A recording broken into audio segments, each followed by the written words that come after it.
The rain had stopped an hour before Thomas Finch was lowered into the ground, but the earth was still soft. Arthur stood at the edge of the grave watching the workers lay the green carpet grass over the dark soil. They moved with practiced efficiency, men who had done this 1,000 times. They did not look at him. He was just another son, just another funeral. He was 58 years old. His hands were clean, no callus marks, no dirt embedded under the nails. Engineer hands, city hands, hands that had not worked this land in 40 years. His father had been 87. A long life, people said at the service. A good life, Arthur nodded when they said it. He did not correct them. He did not say that the last 15 years he had visited maybe twice a year, Christmas sometimes, 4th of July if work allowed, always brief, always awkward. Two men who had chosen different paths and never quite figured out how to walk side by side again. The cemetery was on a hill outside Cedar Falls, Iowa.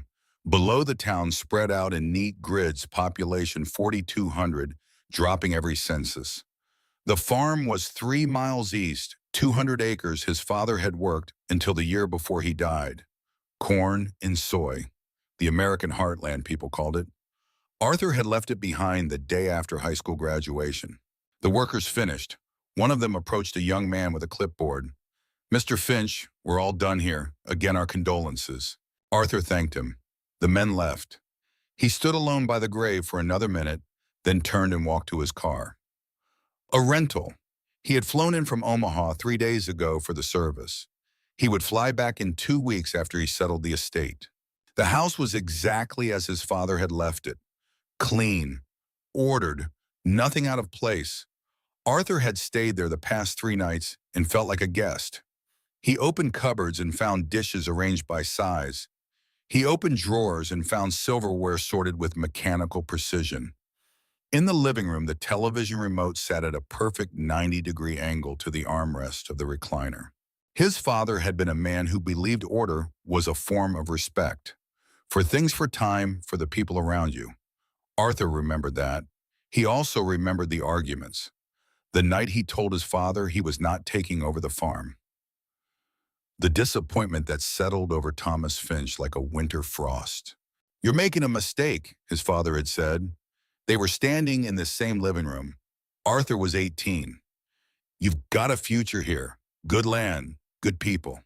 "I want to build things, Dad, not grow them." "Building's fine, but a man needs ground under his feet. Needs to know where he belongs." Arthur had not understood then. He was not sure he understood now. He spent the first 3 days dealing with the immediate tasks, the utilities, the subscriptions, the small machinery of a modern life that continues running even after the person who set it in motion is gone. He called the phone company. He called the insurance company. He called the propane supplier. Each time he gave them the date of death, the account number, his executor authorization. Each time they expressed brief condolences and moved him through their termination protocols. On the 4th day, he went to the bank. Great Plains Agribusiness Trust was housed in a new building on Main Street, all glass and steel, a corporate transplant that had swallowed up the old Farmers and Merchants Bank 15 years ago. Arthur remembered the old bank. Dark wood, teller windows with brass bars, a portrait of the founder on the wall. Now it looked like every other bank in every other small town absorbed by the big operators.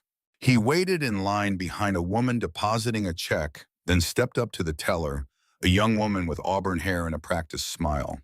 "I need to close an account," he said. "Thomas Finch. He passed away last week." She typed into her computer, her smile dimming slightly. "I'm so sorry for your loss. Let me pull that up." She worked through the screens, asked for his ID, his executor papers, made copies, typed more. Finally, she looked up.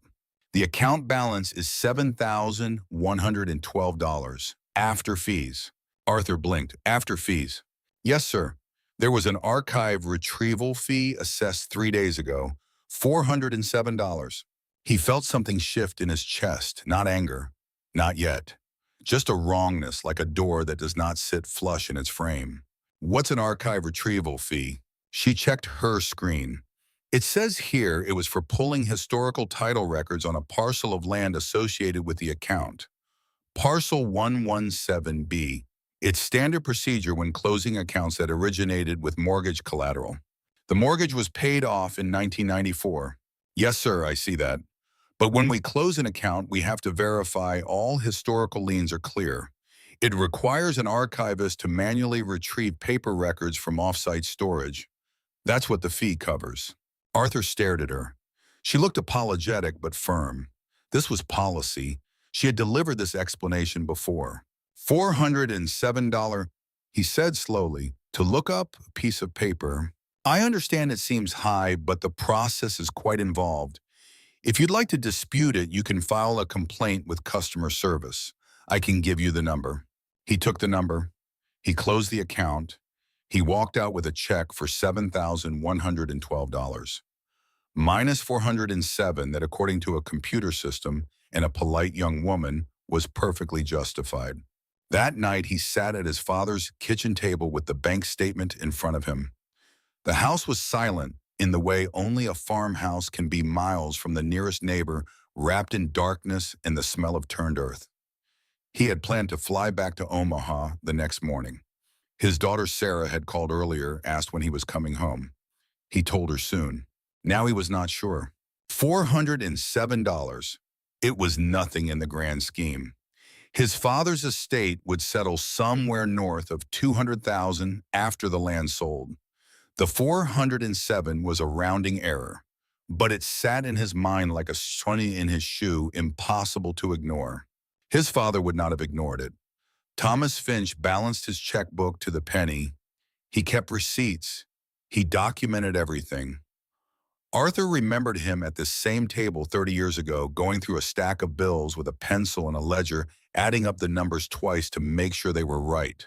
Numbers don't lie, his father had said once, but they don't explain themselves either. You've got to check. Always check. Arthur stood and went to the back hallway where his father's office had been. It was a small room, barely large enough for a desk and a filing cabinet. The desk was clean. The filing cabinet was labeled by year, each drawer marked in his father's neat handwriting. He pulled open the drawer labeled 1960 to 1970. The files were ordered chronologically. Tax returns, seed receipts, veterinary bills for livestock they had not kept in decades. Canceled checks, the ink faded but still legible. Arthur worked slowly, pulling each file, scanning the contents, replacing it. He was not sure what he was looking for. He was just checking. It was what his father would have done. He found it 40 minutes later in a manila folder labeled Mortgage 1969. Inside was a loan agreement from Farmers and Merchants Bank of Cedar Falls. $30,000 secured by equipment and land used to finance a new combine and an irrigation system. Standard stuff, but stapled to the back was a second document, a single page dense with legal language. Easement agreement. Arthur pulled it free and read it slowly. Then he read it again. The document granted Farmers and Merchants Bank perpetual access to a strip of land along Cedar Creek, parcel 117B, for the purpose of municipal water intake infrastructure. In exchange, the bank agreed to favorable loan terms and buried in Article 4, Section 2, a promise. In consideration for the granting of this perpetual water access easement across parcel 117B, the lender, its successors, and assigns agrees to waive all administrative, clerical, and record-keeping fees associated with the accounts of Thomas Finch and his direct heirs for the lifetime of said accounts. Arthur set the paper down. He looked at the filing cabinet, at the neat rows of folders, the decades of documentation. His father had kept this for 55 years, not because he was sentimental, because it was proof, because institutions forget, because as Thomas Finch had once told him, you have to be the memory. Arthur stood and walked to the large flat file cabinet against the far wall where his father kept maps and surveys. He pulled open the top drawer and found what he was looking for almost immediately. A cardboard tube about 3 feet long with a faded label written in black marker 117B. He carried it back to the desk and carefully removed the end cap. Inside was a rolled survey map yellowed with age, the lines drawn in blue ink that had faded to almost gray. He unrolled it under the desk lamp. Parcel 117B was a narrow strip of land maybe 30 feet wide running along the eastern edge of the property where Cedar Creek cut through. It was not farmable, too rocky, too uneven, covered in willow trees and scrub brush, useless for crops. But it had water, and in 1969, when the town needed to expand its water system, it had been valuable. Arthur sat back in his father's chair. A memory came to him, unprompted, sharp as broken glass. He was 10 years old. It was summer. He was following his father along the creek bank carrying a wooden stake and a hammer. His father had a surveyor's transit, an old one heavy and brass. The air smelled like cut hay in the muddy green of slow-moving water. His father set up the transit and looked through the eyepiece. "Drive that stake right there," he said, pointing. Arthur hammered it in. "What's this for, Dad?" Marking the line. "This is 117B, it's important." Arthur looked around. Rocks, weeds, a few scraggly trees. Doesn't look like much. His father straightened and looked at him. His face was serious but not stern.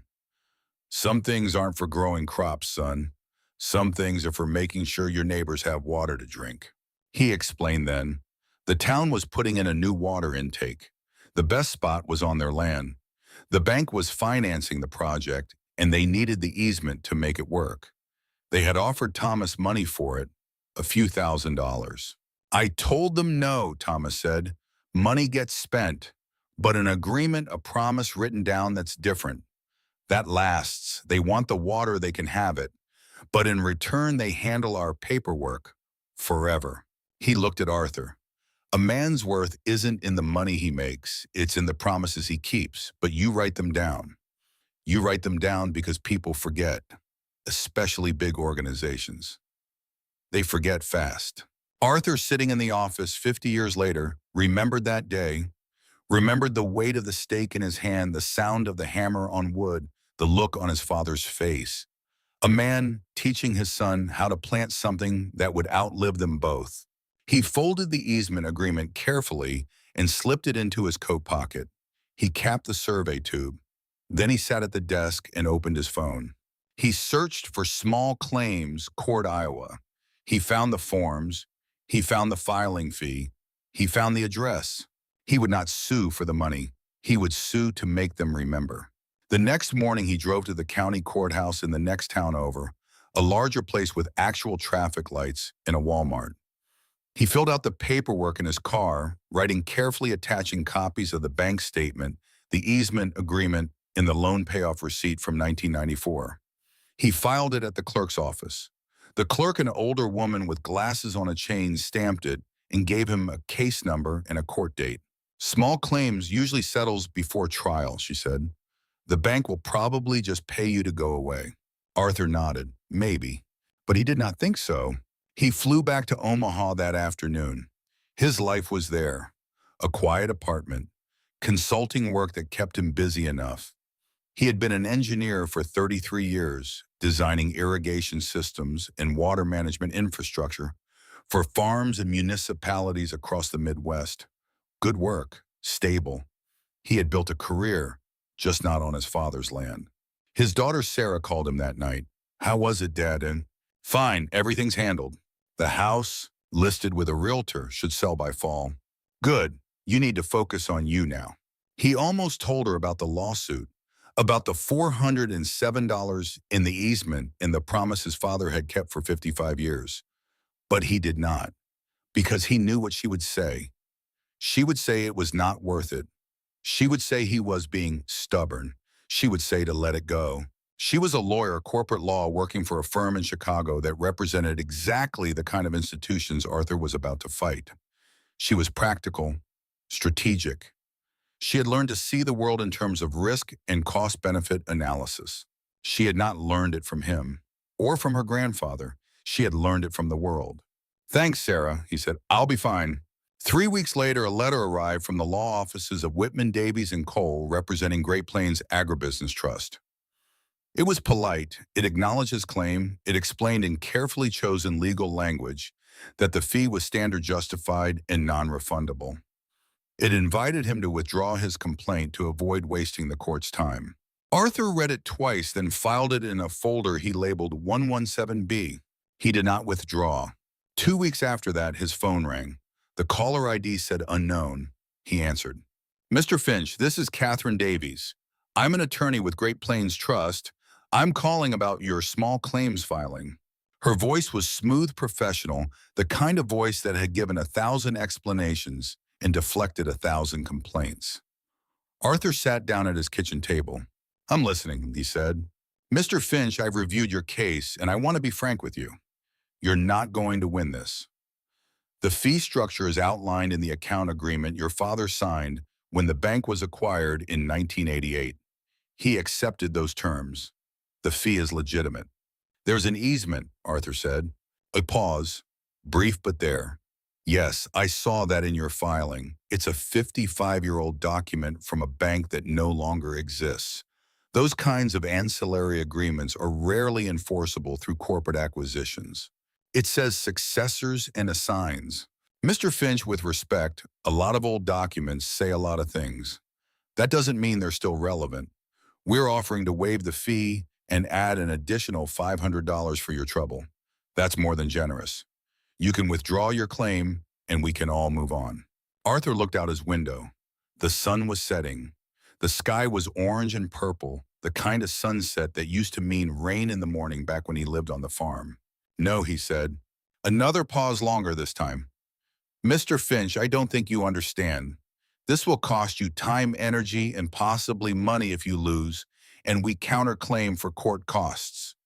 You're fighting for $400. Is that really worth it? It's not about the $400. Then what is it about?"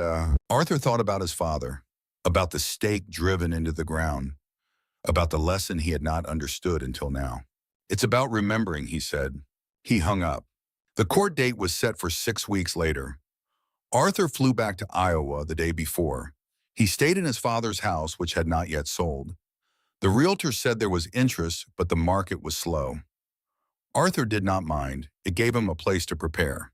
He spent the evening going through his father's files, again pulling everything related to the mortgage, the easement, the water project. He found letters from the town council. He found receipts for surveying work. He found a photograph, black and white, of his father and the old bank president shaking hands in front of the creek. The back of the photo said July 1969, easement signing. He made copies of everything. He put the originals in the cardboard tube labeled 117B. He would bring them to court. That night he could not sleep. He lay in his father's bed in his father's house and stared at the ceiling. He thought about the last conversation they had 3 years ago, the last time he visited. They had sat on the porch drinking iced tea, not saying much. "You did good, Arthur," his father had said eventually. "Different than I did, but good."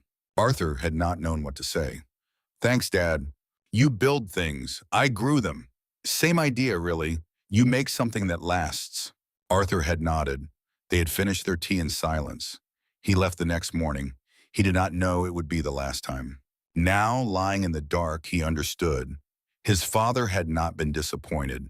He had been planting a lesson that would take 50 years to grow, planting a promise that would outlive him, planting the idea that some things matter more than money or convenience or the easy way out. Arthur got up. He went to the office. He opened the drawer labeled 1960 to 1970 and pulled out his father's ledger from that year. He flipped through the pages, looking at the neat columns of numbers, the careful handwriting that never wavered. Near the back, he found an entry dated July 15th, 1969. Easement signed, bank agrees no fees lifetime, fair trade, water for paper, my word for theirs. Below it in smaller writing, someday someone will forget. Make sure you remember. Arthur closed the ledger. He knew what he had to do. The next morning he dressed in the same clothes he had worn to his father's funeral. A dark suit, slightly too warm for the season, but respectful. He picked up the cardboard tube. He drove to the courthouse. The small claims courtroom was on the second floor, A small space with wooden benches and beige walls that seemed to absorb all sound and light. There were three other cases scheduled that morning: a fence dispute, a mechanic's bill, and his. He sat in the third row and waited. At 9:30, the judge entered. Miller, his name was. Arthur recognized him from town, though they had never spoken. Miller was maybe 60 with heavy-lidded eyes and the kind of face that had seen everything twice. The first two cases went quickly. The fence dispute settled in the hallway. The mechanic won his money. Then Miller called Arthur's case. Finch versus Great Plains Agribusiness Trust. Arthur stood. So did the woman at the front table, Catherine Davies. She was younger than Arthur had expected, maybe 40, with sharp features and a tailored suit that probably cost more than his car payment. She had a leather briefcase and an air of someone who had better places to be. Counselor, Miller said, "You're here for the bank." "Yes, Your Honor." Catherine Davies for the respondent. "Mr. Finch, you're representing yourself." "Yes, Your Honor." Miller looked at them both. "Ms. Davies, you want to start?" She stood. Her voice was clear, measured the sound of someone who had won 100 of these and expected to win this one too. "Your Honor, this is a simple matter. Mr. Finch disputes a standard archive retrieval fee assessed when his late father's account was closed. The fee is outlined in our service agreement and was properly charged. We've offered to waive it as a courtesy, but Mr. Finch has refused. We ask that the court dismiss the claim and award costs." She sat down. It had taken maybe 90 seconds. Arthur understood the strategy. Make it boring. Make it procedural. Make it go away. Miller looked at Arthur. "Mr. Finch, what do you have to say?" Arthur stood. He did not have a speech prepared. He did not have legal arguments or case law. He had a promise his father had kept in a cardboard tube. He walked to the petitioner's table and set the tube down. The sound it made, a soft, hollow thud, seemed to quiet the room. "Your Honor," he said, "I'd like to show you something." Miller nodded. "Go ahead." Arthur twisted the cap off the tube. He slid the rolled survey map from inside. The paper was fragile, soft at the edges, like cloth yellowed in a way that spoke not of neglect, but of age carefully preserved. He unrolled it across the petitioner's table, using the tube cap and his phone to hold down the corners. The map showed the Finch property as it had existed in 1969. The boundaries were drawn in faded blue ink. The fields were marked with crop rotations. And running along the eastern edge, a thin line labeled in careful script, Cedar Creek. Next to it, shaded in light pencil, was a narrow strip, parcel 117B. "This," Arthur said, tapping the shaded area with his finger, "is the land the fee was charged for. The bank's invoice says archive retrieval, parcel 117B deed, and title search." Judge Miller leaned forward slightly, looking at the map. Catherine Davies stood up, a flicker of annoyance crossing her face. "Your Honor, I don't see how a 50-year-old survey map is relevant to a billing dispute. Our fee schedule is clearly defined. Whether the land is labeled with a letter or a number doesn't change that." Miller held up a hand without looking at her. "Let him finish." Arthur reached into his coat pocket and pulled out the easement agreement. The paper was thin creased along its original folds, but still intact. He placed it on the table next to the map. "In July of 1969, my father signed this agreement with Farmers and Merchants Bank. He granted them perpetual water access across parcel 117B for a municipal water project. In exchange, the bank agreed to waive all administrative and record-keeping fees on his accounts and any accounts held by his direct heirs for the lifetime of those accounts." The room was silent. The other people in the gallery who had been looking at their phones were watching now. Davies spoke quickly, her tone still professional, but with an edge. "Your Honor, I addressed this in my call with Mr. Finch. That agreement was with a different entity. Farmers and Merchants Bank was acquired by our institution in 1988. Such ancillary clauses from predecessor institutions are not automatically binding, especially when successors and assigns," Arthur said. He did not raise his voice. He simply tapped the document. Article 6, Section 1.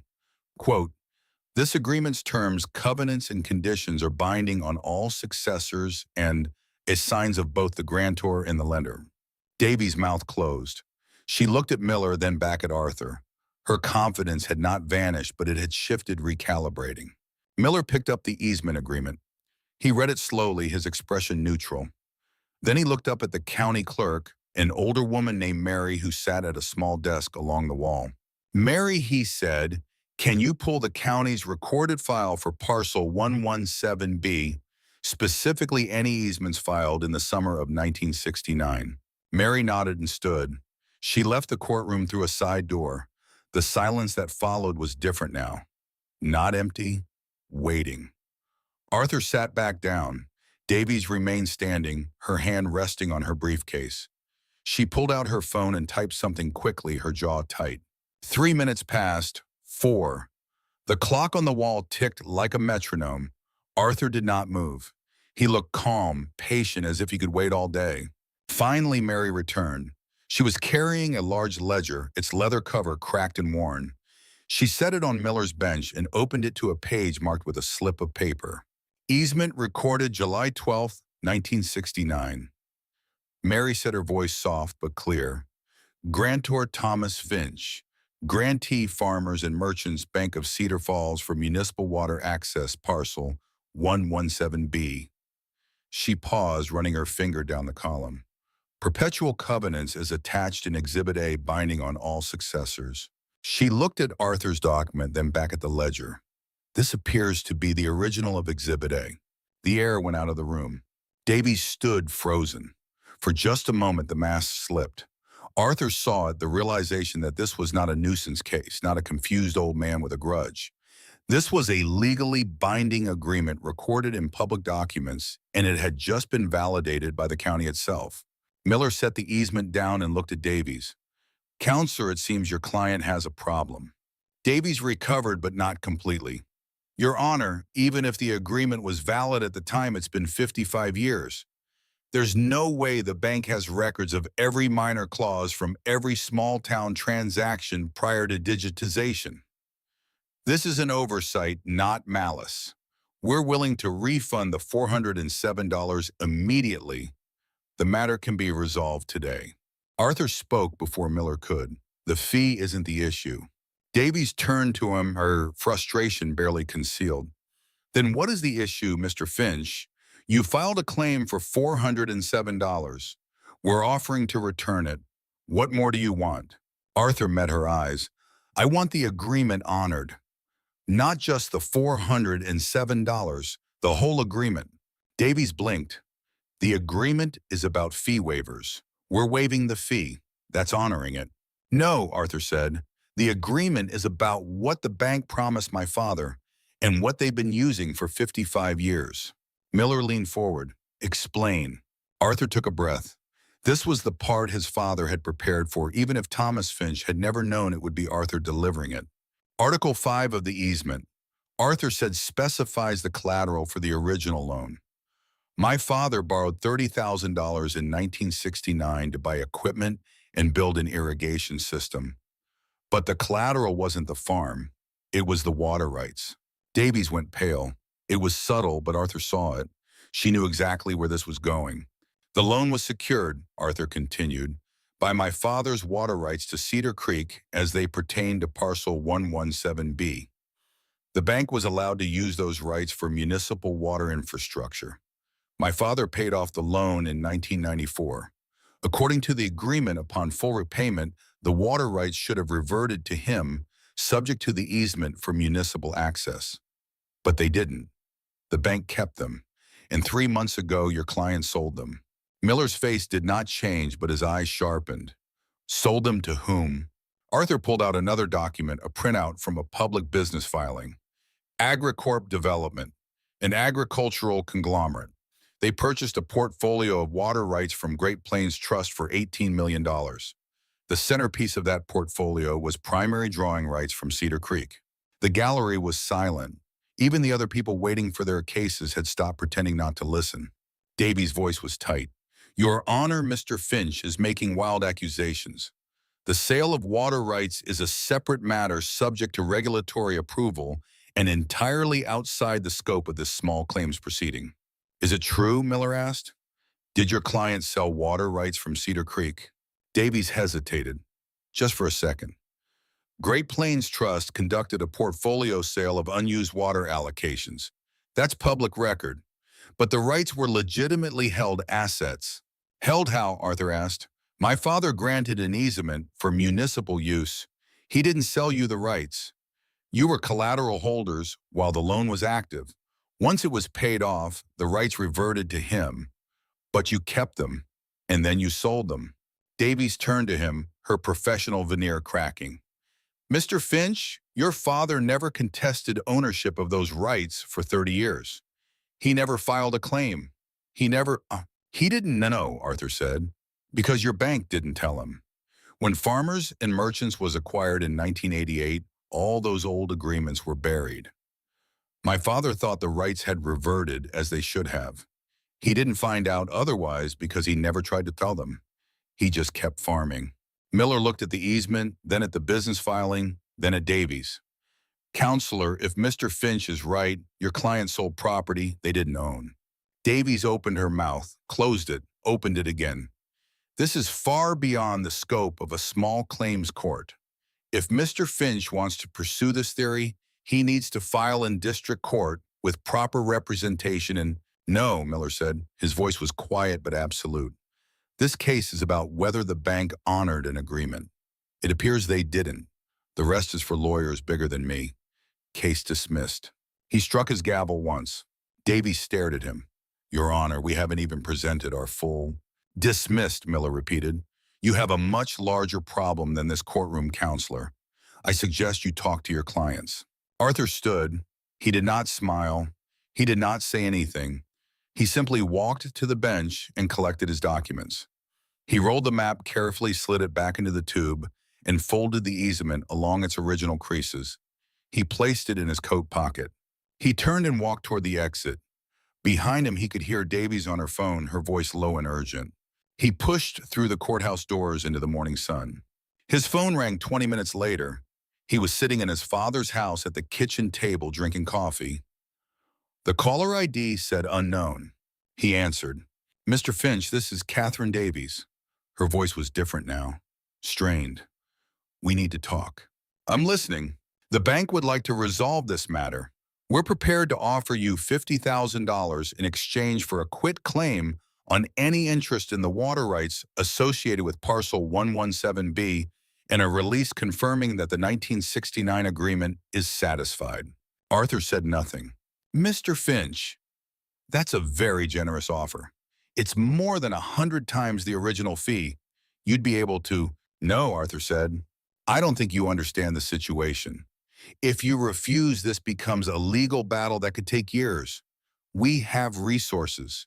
You'd be fighting a multi-billion-dollar institution.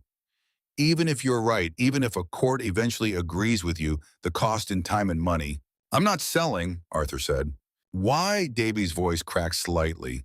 What do you want if it's about justice, about making a point? You've made it. The bank acknowledges the error. We'll waive every fee on your accounts in perpetuity. We'll make a public statement. Whatever you want within reason, but we need this resolved. Arthur thought about his father, about the stake driven into rocky ground, about the lesson that had taken 50 years to understand. The agreement stands, he said. My father kept his promise. Your bank needs to keep theirs. He hung up. The next call came 2 hours later, from Sarah. Dad, what the hell are you doing? Her voice was sharp, worried. I just got a call from a colleague at a firm in Des Moines. They're representing Great Plains Trust in some kind of water rights case involving you. Is this about that fee you mentioned? Yes. Dad, they're saying you're claiming ownership of water rights worth millions. That's insane. You can't... I'm not claiming ownership, Arthur said. I'm just saying the bank doesn't own them. They sold something that wasn't theirs to sell. Jesus, Dad, do you know what you're stepping into? These people have entire legal department and they'll bury you. And for what? $400? It's not about the $400. Then what is it about? Her frustration was palpable. Grandpa's gone. The farm's being sold. Why are you doing this? Arthur closed his eyes. Because he taught me something I didn't understand until now. Some promises don't have a price. Sarah was quiet for a long moment. Dad, they offered you 50,000. You could use that. You could. She stopped. You turned it down, didn't you? Yes. Dad, her voice broke. Why? Because it's not mine to sell. It was your grandfather's promise. I'm just the one who remembers it. Another silence, then softer. You're scaring me. I know, but I'm not wrong. That doesn't mean you'll win. Maybe not, Arthur said, but I won't forget. The third call came that evening. This time the number was not blocked. It was a Des Moines area code. Mr. Finch, my name is Gregory Whitman. I'm managing partner at Whitman Davies & Cole. Catherine Davies is one of our associates. I understand you've been in communication with her. His voice was smooth, authoritative. A man used to getting what he wanted. I have, Arthur said. Mr. Finch, I'm going to be frank with you. You're in over your head. This isn't a small claims matter anymore. This is a complex commercial dispute involving water rights, corporate acquisitions, and multi-million-dollar contracts. You need representation, and even with representation, your chances of prevailing are slim. The bank has made you a very fair offer. I strongly encourage you to take it. I'm not interested. Mr. Finch, if you force this into litigation, we will fight it. Aggressively.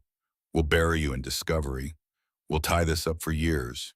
You'll spend a fortune on legal fees and likely lose anyway. Is that really what you want? Arthur thought for a moment. Mr. Whitman, let me ask you something. Did you read the easement agreement? A pause. I've been briefed on it. So you know what it says. You know the bank promised no fees forever in exchange for water access. You know they broke that promise. You know they sold rights they didn't own. You can threaten me all you want, but none of that changes what's true. Mr. Finch, I'm done talking, Arthur said. If you want to sue me, but I'm not selling my father's promise. He hung up. That night he could not sleep again. He lay in his father's bed and stared at the ceiling. He thought about what he was doing, about the risks, about Sarah's worry, about the reality that he was one man with no legal training, fighting an institution that could afford to fight forever. He thought about the money. 50,000 would be helpful, more than helpful. His consulting work had slowed down in the last year. His retirement savings were okay, but not great. 50,000 would give him breathing room. But every time he considered it, he came back to the same place. The kitchen table, his father with a pencil and a ledger. The quiet, steady belief that the numbers had to balance, that promises once made were not negotiable. At 2 in the morning, Arthur got up. He went to the office. He opened the drawer labeled 1960 to 1970 and pulled out the ledger again. He flipped to the entry from July 1969. Water for paper, my word for theirs. Below it, the note, someday someone will forget. Make sure you remember. Arthur closed the ledger. He went back to bed. He did not sleep, but he did not waver. The next morning, the story broke. It was a small item at first in the Cedar Falls Register. Local man challenges bank in water rights dispute. The article was brief, mentioning the easement, the fee, the court hearing. It quoted Arthur, a promise made should be a promise kept. By noon, it had been picked up by the Des Moines paper. By evening, a television station in Omaha was calling asking for an interview. Arthur declined, but the story had momentum now. It was the kind of story people love, small farmer's son versus big bank forgotten promise. It fit a narrative. And in small-town Iowa, where people remembered when banks were local and promises were written in ledgers, it resonated. Arthur's phone began ringing with calls from neighbors, people he had not seen in 40 years. His father's friends, people from the church. They all said the same thing. We remember Thomas. We remember what he did. You're doing the right thing. It should have felt validating. Instead, it felt heavy, because Arthur knew what was coming next. The bank would not back down.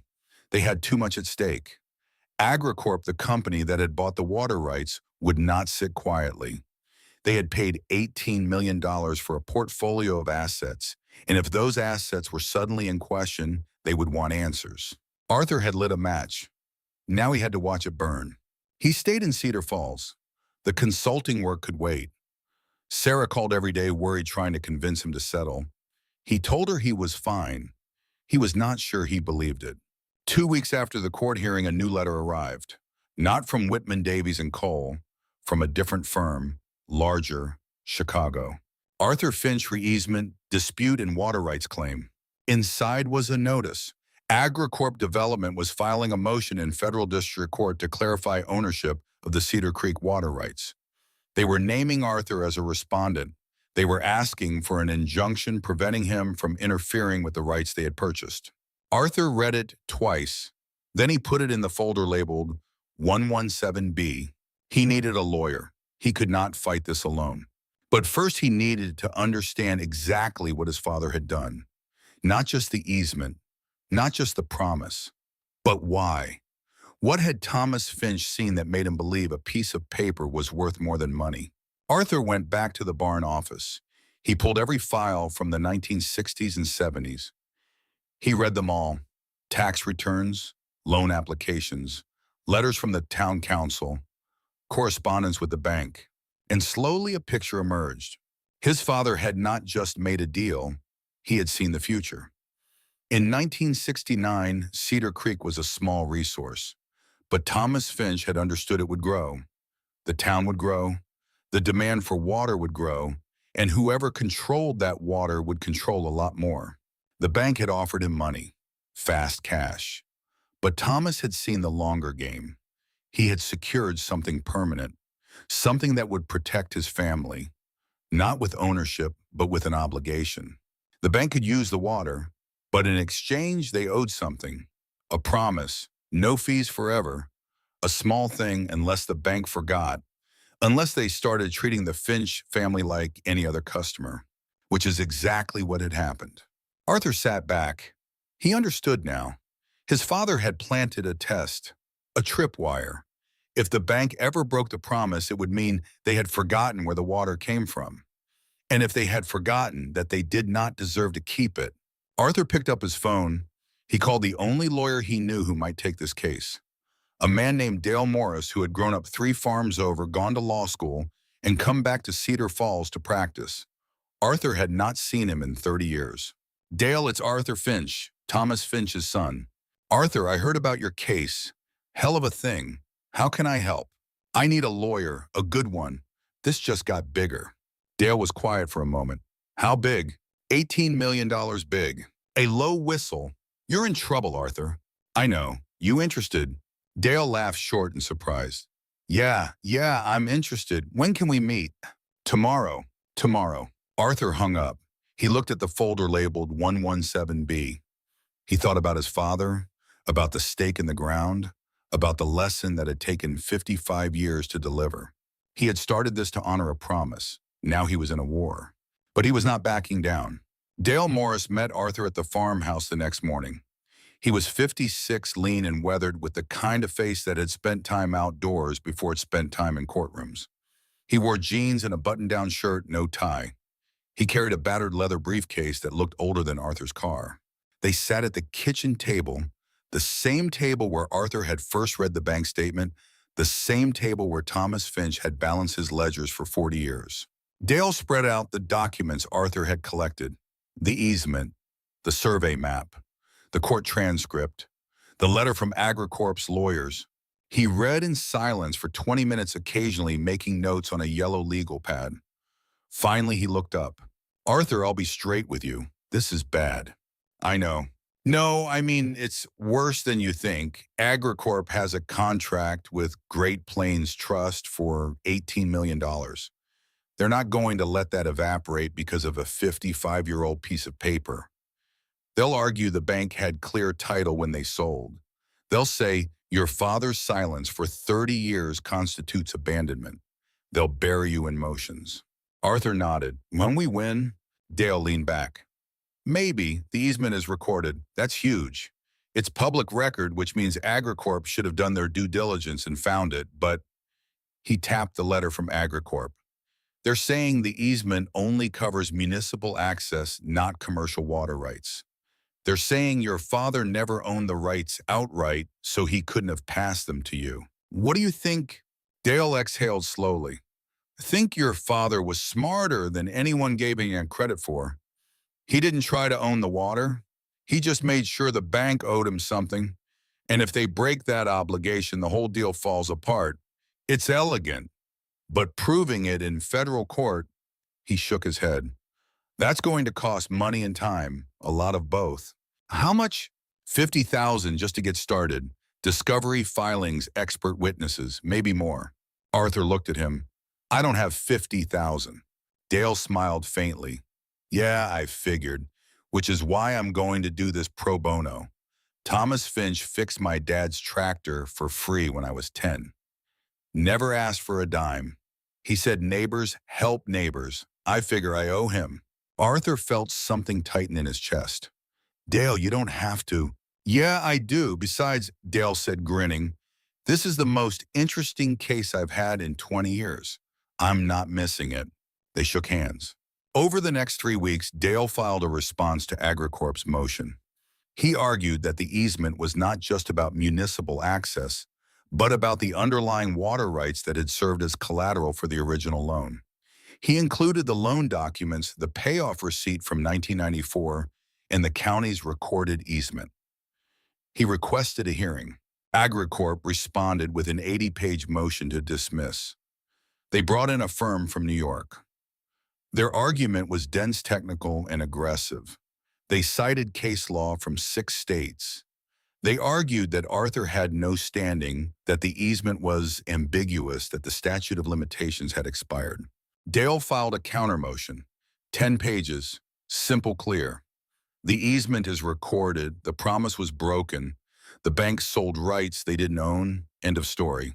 The judge assigned to the case was a federal magistrate named Patricia Keene. She was 62, a former prosecutor with a reputation for cutting through nonsense. She set a hearing for 4 weeks out. Arthur went back to Omaha, but he could not focus on work. He tried to return to his consulting projects, to the irrigation designs that had occupied most of his professional life, but his mind kept drifting back to Cedar Falls, to the creek, to his father's office with its metal filing cabinets in the smell of old paper and dust. He called Sarah again, hoping this time she might understand. Dad, you're really doing this. I am. AgriCorp is going to destroy you. They're saying you're trying to extort them.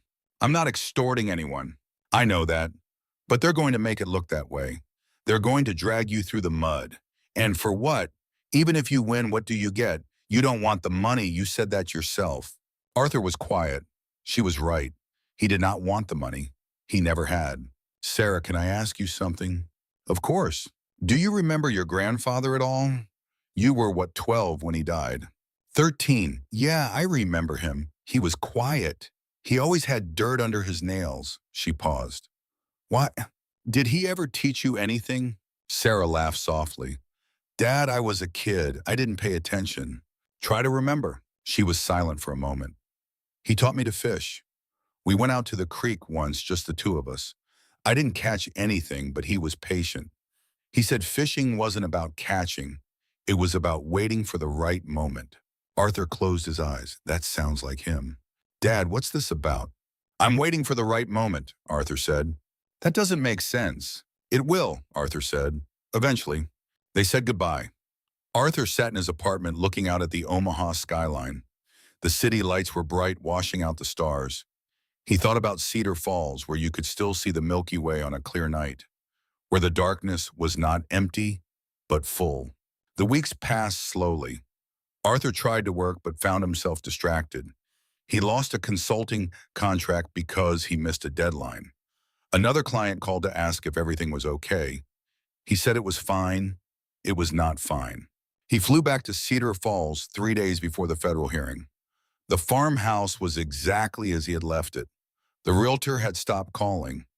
The market was bad, she said, maybe in the spring. Arthur did not mind. The house felt less like his father's now and more like a space between two worlds. A place where the past was not quite finished and the future had not yet begun. Dale came by the night before the hearing. They went over the arguments one more time. Dale was confident, or at least he projected confidence. Arthur was not sure what he felt. Not nervous exactly, more like he was standing on the edge of something vast and could not see the bottom. You ready for this? Dale asked. I don't know, Arthur said. What happens if we lose? Then you owe them nothing and they keep the water rights. Life goes on. And if we win, Dale looked at him seriously. Then everything changes. For you, for the bank, for Agricorp, for everyone who thought a promise from 1969 didn't matter anymore. Arthur nodded slowly. Good. The hearing was held in federal court in Des Moines. The courtroom was larger than the small claims room in Cedar Falls, all dark wood and high ceilings that made voices echo. Arthur sat at the plaintiff's table with Dale. Across the aisle, Agricorp had 6 lawyers, all in expensive suits, all carrying laptops and thick binders. Judge Keene entered at exactly 9 o'clock. Everyone stood. She was a small woman with steel gray hair, pulled back in a tight bun. Her eyes were sharp, taking in the room with a single sweep before she sat. This is a motion hearing, she said without preamble. I've read the briefs. I don't need you to repeat what you've already written. I have questions. She looked at the lead Agricorp attorney, a man named Stanton. He was tall, early 50s, with the kind of presence that commanded attention. Mr. Stanton, your client purchased water rights from Great Plains Trust. Did you conduct due diligence? Stanton stood smoothly. Yes, Your Honor. We reviewed all recorded liens, easements, and encumbrances. The easement in question was recorded, but it specified municipal access for a water intake system. It did not mention commercial rights or fee waivers. Did you review the loan documents from 1969? Stanton hesitated just a fraction of a second. Those documents were not in the digital archive provided by Great Plains Trust. So you didn't review them? They were not made available to us, Your Honor.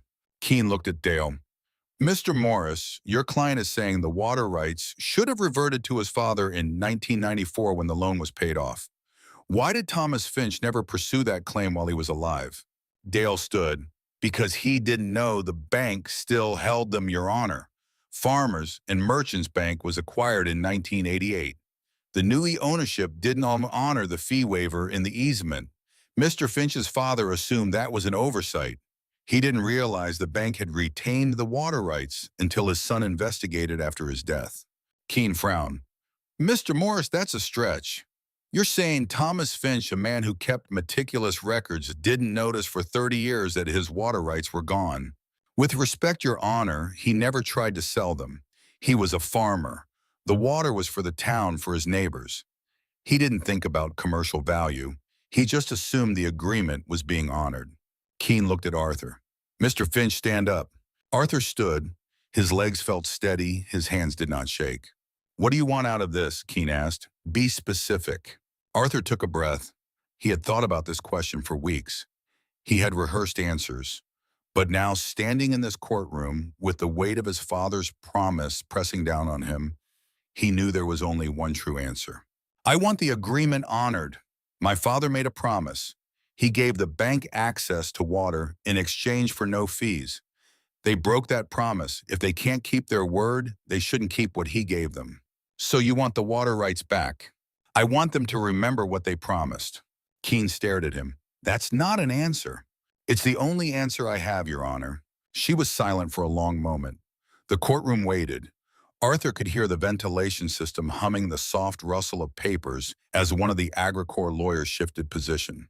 Then Keene looked at Stanton. Mr. Stanton, your client paid $18 million for these rights.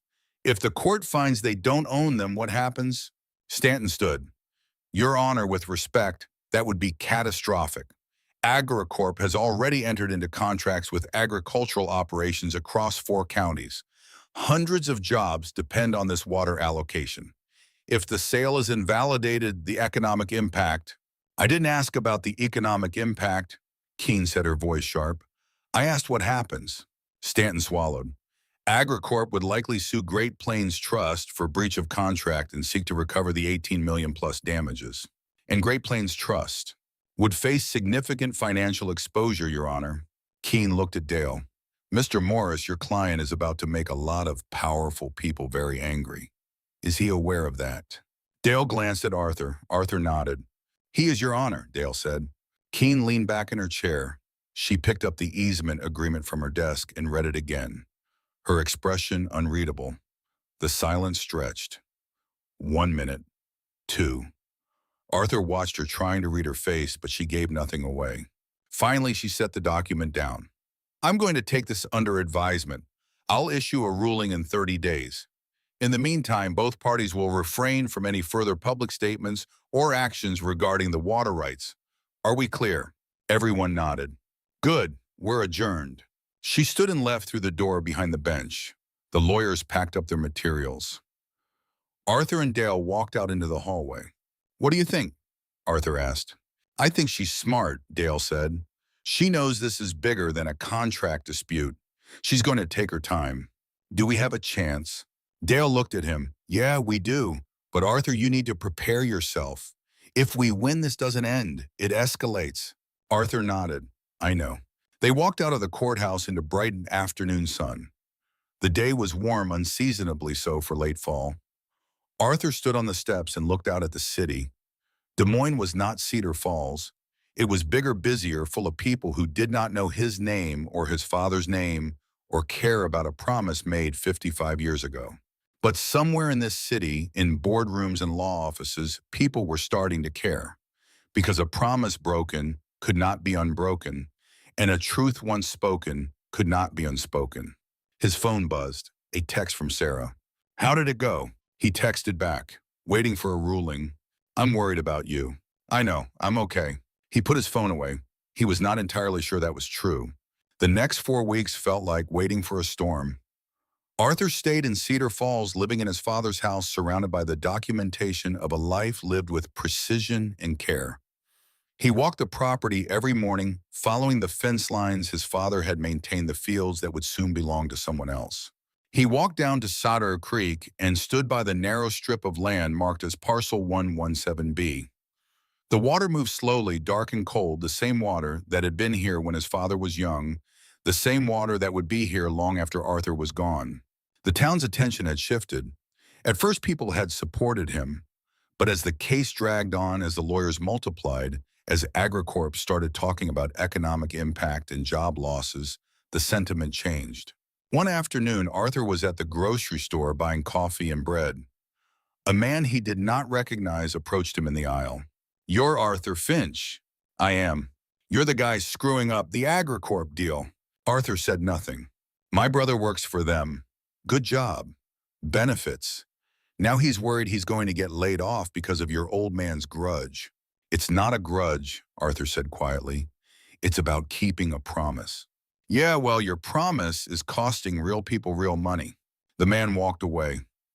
Arthur stood in the aisle holding a carton of milk, feeling the weight of what he had started. He paid for his groceries and drove back to the farmhouse. The day felt heavier than it had that morning. That night, Sarah called. Her voice was tight with worry. Dad, people are talking. About you, about Grandpa. Some of them are saying terrible things. I know. This isn't worth it. Please, just settle. Take whatever they're offering and walk away. Arthur looked out the window at the dark fields. The moon was nearly full, casting long shadows across the land. I can't. Why not, duh? Because if I do, then none of it mattered. The promise, the easement, your grandfather's whole life. It all becomes just noise. Sarah was quiet, then softly. I don't understand you. I know. I'm trying to, Dad. I really am. But this feels like you're throwing your life away for something that happened before I was born. It's not about when it happened, Arthur said. It's about whether it still matters. Does it, Dean? Arthur thought about his father, about the stake driven into the ground, about the careful handwriting in the ledger, about the man who believed that promises once made were permanent. Yes, he said, it does. Sarah sighed. I have to go. I have a meeting in the morning. Okay. Dad. Yeah. Be careful. They hung up. Arthur sat alone in the kitchen. The house was silent except for the ticking of the clock on the wall and the occasional creak of old wood settling. He thought about quitting, about calling Dale and telling him to settle, about taking whatever money AgriCorp was willing to offer and disappearing back to Omaha.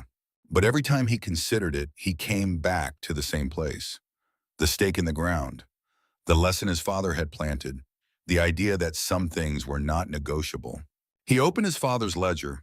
He read the entry from July 1969, Again, the words now familiar, almost memorized. Water for paper, my word for theirs. Someday someone will forget. Make sure you remember.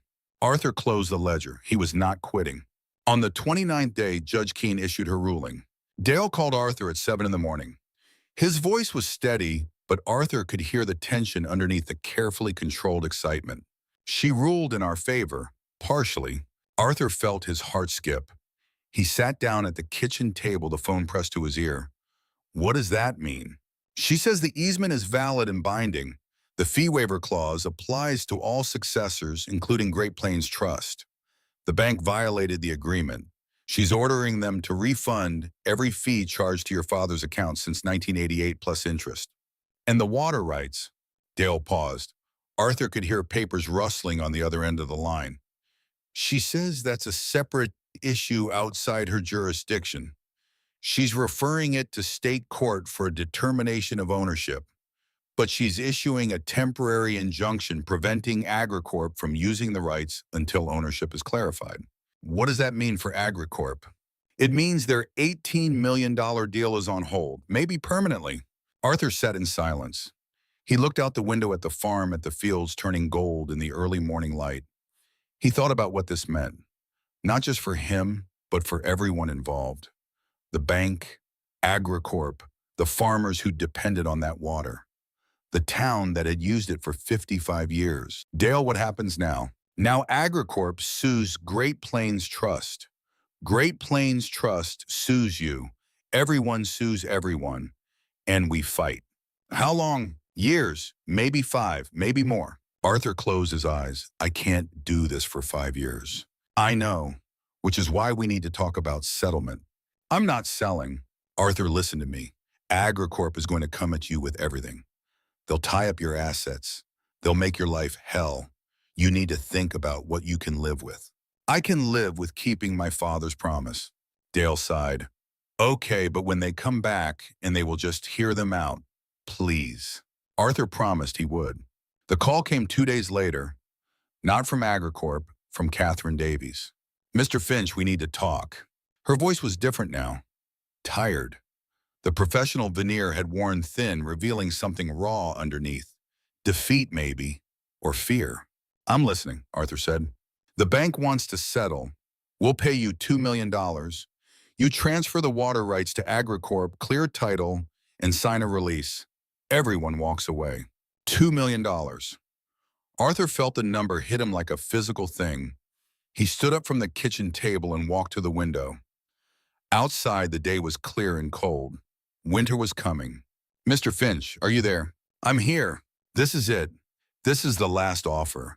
If you say no, we're going to war. And I promise you, we will make your life a nightmare. We'll depose everyone you've ever known. We'll tie up your father's estate in probate for years. We'll make you wish you'd never heard of Parcel 117B. Arthur almost smiled at that. My father made sure I heard about it when I was 10 years old. I think it's a little late for that. Davy's voice hardened. Mr. Finch, $2 million. Do you understand what that means?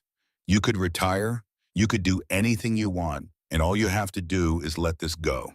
No, Arthur said. The silence on the other end of the line stretched out. Arthur could hear Davy's breathing, could almost feel her trying to understand. Why? She finally asked, and her voice cracked. What is wrong with you? Why can't you just take the money and move on like a normal person? Arthur looked out at the fields his father had worked for 40 years. At the creek that wound through the property, dark and quiet and permanent. Nothing's wrong with me, he said. I'm just keeping a promise. He hung up. That night he called Sarah. Dad, I heard, $2 million, you turned it down. I did. Dad. Her voice broke. I don't understand. You could have been set for life. You could have... Sarah, can I tell you something your grandfather taught me? She was quiet. He taught me that a man's worth isn't in what he owns. It's in what he keeps. Promises, commitments, the things that don't have a price. I spent 40 years forgetting that. I'm not forgetting anymore. Sarah was silent for a long time. He could hear her breathing, could imagine her sitting in her Chicago apartment trying to make sense of her father's decision. I don't know if I believe that, Dad. I know, but maybe someday you will. They hung up. Arthur sat in the kitchen in the dark, listening to the house settle around him. He thought about Sarah, about how she had learned to see the world in transactions, in deals that made sense on paper. He wondered if he had failed her somehow, if he should have taught her differently. But then he thought about his own father and how Thomas had taught him, not with words, but with actions, with the careful maintenance of records, with the stubborn insistence that numbers balance and promises matter, with a stake driven into rocky ground and a note written in a ledger, make sure you remember. Arthur had forgotten for 40 years. He was remembering now. The weeks that followed were difficult. News of the ruling and the failed settlement spread through Cedar Falls. The town split into factions. Some people supported. Arthur saw him as standing up for principle against corporate power. Others saw him as stubborn and selfish, putting his own ego above the economic welfare of the community. Arthur stopped going to the grocery store. He ordered food online, had it delivered. He stayed on the farm, walking the property, sorting through his father's things, preparing for whatever came next. One morning, he found a rock through the front window. No note. Just a rock about the size of a baseball lying on the living room floor, surrounded by shattered glass. He cleaned it up, called someone to fix the window, and said nothing to anyone. That afternoon, Dale came by. "You okay?" Dale asked, looking at the new window. "I'm fine." "You don't look fine. You look like a man under siege." Arthur shrugged. "Maybe I am." Dale sat down at the kitchen table. Agricorp filed their lawsuit against Great Plains Trust. Trust is countersuing, and they've filed against you claiming tortious interference with the business contract. What does that mean? It means they're saying you knew about the water rights sale and deliberately interfered with it to extract money from them. That's not true. I know it's not true, but we're going to have to prove it, which means depositions, document, production, the whole 9 yards. This is going to get ugly, Arthur. I know. Dale looked at him. Do you? Because I'm not sure you do. These people play for keeps. They're going to dig into every corner of your life. They're going to make you look like a greedy opportunist who's trying to extort them. Arthur met his eyes. Let them try. 6 months later, the state court ruled. The water rights, having served as collateral for the 1969 loan, had reverted to Thomas Finch upon full payment in 1994. Because Thomas had died, they passed to Arthur as his sole heir. Great Plains Trust had sold property they did not own. The $18 million deal with Agricorp was void. The ruling was 23 pages long, dense with legal analysis and historical precedent. But the core finding was simple: a promise made is a promise kept, and a bank that forgets its promises forfeits its rights. Agricorp sued Great Plains Trust for fraud and breach of contract. The bank settled 3 weeks later for $22 million. 3 executives resigned. The story made the national news. The New York Times ran a feature, "Iowa Farmer's Son Wins David and Goliath Battle Over Water Rights." Arthur did not read it. He was offered one last time a chance to sell the rights. The call came from a lawyer in Chicago representing a consortium of investors. $5 million cash, immediate transfer. Arthur turned it down. Instead, he did something that surprised everyone, including Sarah. He transferred the water rights to a conservancy trust managed by the town of Cedar Falls. The water would be protected, allocated fairly, and managed for the community, not for profit, not for sale. The trust agreement specified that the water was to serve the municipal needs first, with any excess allocated to local agricultural operations at cost. In exchange, the trust agreed to fund a grant program for small farmers in the county. It would provide low-interest loans, financial counseling, and support for farmers facing economic hardship. It would be called the Thomas Finch Memorial Fund. Sarah would manage it. The news spread, not like a scandal this time, like a story. The man who fought a bank and won nothing but a promise kept. Articles were written, op-eds published.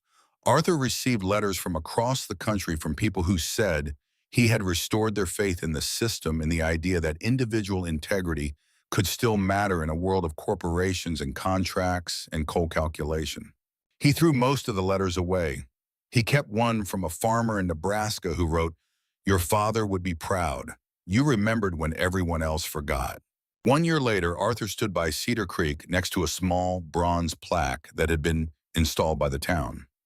It read, Thomas Finch, 1937 to 2024, a man whose word was his bond and whose promise became his legacy. Sarah was beside him. She had quit her job in Chicago 3 months earlier. She was living in Cedar Falls now, renting a small house near the center of town, running the memorial fund. She had helped 12 families in the first year, restructured debt for 3 farms, kept 2 families from losing their land. Do you regret it? She asked. Arthur looked at the water flowing quiet and steady, the same water that had been here when his father was a boy, the same water that would be here long after Arthur was gone. No, he said, I don't. Even knowing it cost you everything. Arthur thought about that. He had lost the consulting and work, lost most of his retirement savings to legal fees even with Dale working pro bono. The farmhouse had finally sold, but for less than expected. He was living on Social Security now in a small apartment in Cedar Falls, working part-time at the hardware store. By any conventional measure, he had lost. He had turned down millions of dollars. He had made enemies. He had spent a year of his life fighting a battle that most people thought was pointless. But when he looked at Sarah, at the woman who had given up a 6-figure salary to come home and help farmers keep their land, when he thought about the water still flowing to the town that needed it, when he remembered his father's careful handwriting in the ledger, he knew the truth. It didn't cost me everything, Arthur said. It gave me everything back. Sarah looked at him. Her eyes were soft. I think I'm starting to understand. What changed? She was quiet for a moment, watching the water. There's a farmer I'm working with, Johnson family, about 10 miles south of here. They were going to lose their farm. The bank was foreclosing. I restructured their loan, got them on a payment plan they could actually afford. Last week, Mr. Johnson came to the office. He didn't say much, just shook my hand and said thank you. And I realized, she paused, I realized that's what Grandpa was doing. Not farming, not really. He was keeping promises, building something that lasted, and you did the same thing. Arthur felt something loosen in his chest, something that had been tight for a very long time. Your grandfather used to say that some things aren't for growing crops. Some things are for making sure your neighbors have water to drink. I understand that now, Sarah said. They stood in silence for a while, watching the creek flow. Then Sarah reached into her bag and pulled out a small notebook. It was new, the cover still stiff, the pages blank. I started keeping records, she said, like Grandpa did. Every loan, every family, every promise made. I figure someone needs to remember. Arthur smiled. That's good. She opened the notebook and showed him the first page. At the top, in her careful handwriting, she had written, Thomas Finch Memorial Fund, Record of Promises Kept. Below it, a list of names, 12 families. Next to each name, the details of what had been done. Loans restructured, debts forgiven, land saved. Do you want to make an entry? She asked, holding out the notebook. Arthur took it. He pulled a pen from his pocket, the same kind of pen his father had used, a simple ballpoint that cost $1 at the hardware store. He turned to the last page with writing and added a new line at the bottom. Account closed, balance 0.00, promise kept, legacy passed. He closed the book and handed it back to Sarah. She looked at what he had written, then at him. What does that mean, account closed? It means the debt is paid, Arthur said. Your grandfather made a promise. I kept it. Now it's yours. Sarah held the notebook to her chest.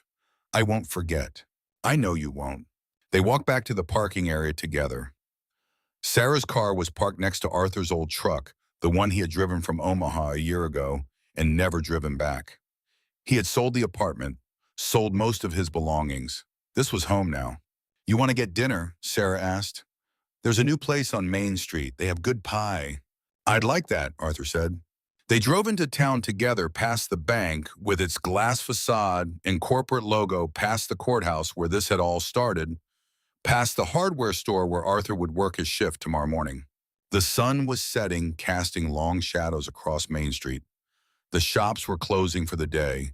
A few people walked on the sidewalks, bundled against the cold. Arthur recognized most of them. Some nodded in greeting. Others looked away. The town was still divided about what he had done. But Arthur found he did not mind. He had not done it for approval. He had done it because a promise is a promise, and some things matter more than money or comfort or what other people think. They sat in the diner eating meatloaf and mashed potatoes, talking about the farmers Sarah was helping and the work that still needed to be done. She told him about a young couple trying to start an organic farm, about an older man whose equipment had failed and needed replacing, about the endless small battles that people fought to keep their land and their dignity. Arthur listened. He offered advice when asked. Mostly he just listened. When they finished, Sarah paid the bill over his protests. They walked out into the cold night air. The street was quiet.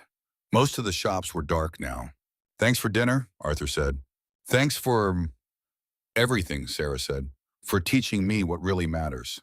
Arthur hugged her. "Your grandfather taught me. I just passed it on." They said goodnight. Sarah drove away. Arthur walked the 3 blocks to his apartment, a small place above the hardware store. It was not much. 1 bedroom, a tiny kitchen, a living room with a window that looked out at Main Street. But it was enough. He climbed the stairs, unlocked the door, and went inside. The apartment was warm. He had left the heat on. He made a cup of tea and sat by the window looking out at the town. Below Main Street was empty. The traffic light at the intersection blinked yellow. In the distance beyond the buildings, he could just make out the dark line of trees that marked Cedar Creek. The water was still there, still flowing, still serving the town, the farmers, the land. Because a man named Thomas Finch had planted a promise 55 years ago, and his son had remembered. Arthur finished his tea. He washed the cup and set it in the drainer. He went to the bedroom and opened the drawer of his nightstand. Inside was his father's ledger, the one from 1969. He had kept it even after giving everything else to the County Historical Society. He opened it one last time and read the entry he had read 100 times before. Easement signed. Bank agrees no fees lifetime. Fair trade. Water for paper. My word for theirs. Someday someone will forget. Make sure you remember. Arthur closed the ledger and put it back in the drawer. He would not need to read it again. He knew what it said. More importantly, he knew what it meant. He turned off the light and lay down in bed. Outside, the town was quiet. The stars were bright. The air was cold and clear. Arthur closed his eyes. He thought about his father, about Sarah, about the water flowing in the creek and the families that depended on it, about promises made and promises kept, and the way that sometimes if you wait long enough and remember long enough, a seed planted in rocky ground will grow into something that feeds more than just one person. He thought about his father's words from that day by the creek, the day he was 10 years old, and did not understand what he was being taught. Some things aren't for growing crops, son. Some things are for making sure your neighbors have water to drink.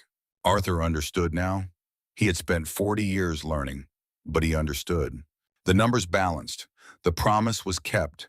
The water flowed. And in a small town in Iowa, a legacy lived on. Not in money or land or power, but in the simple, stubborn belief that a man's word should mean something. That promises matter. That some things are worth more than their price. Arthur slept.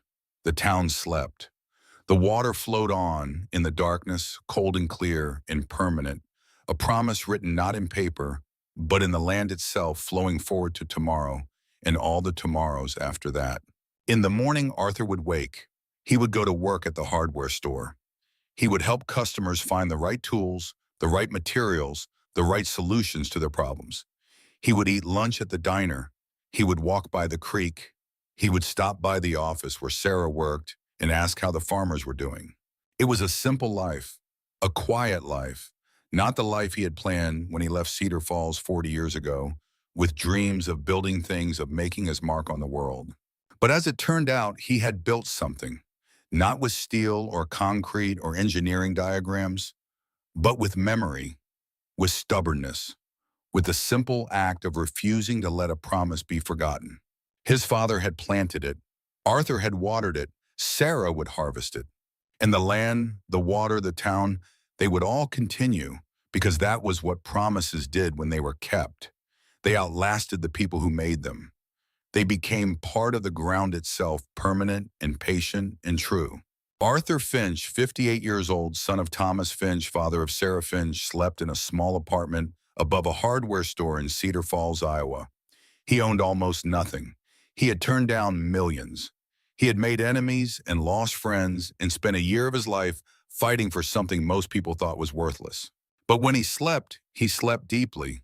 And when he dreamed of water, cold and clear and flowing, always flowing, carrying with it the weight of promises kept and the lightness of debts finally paid. The creek flowed on, the land remembered, and somewhere in the darkness, in the space between what was and what would be, a man named Thomas Finch smiled.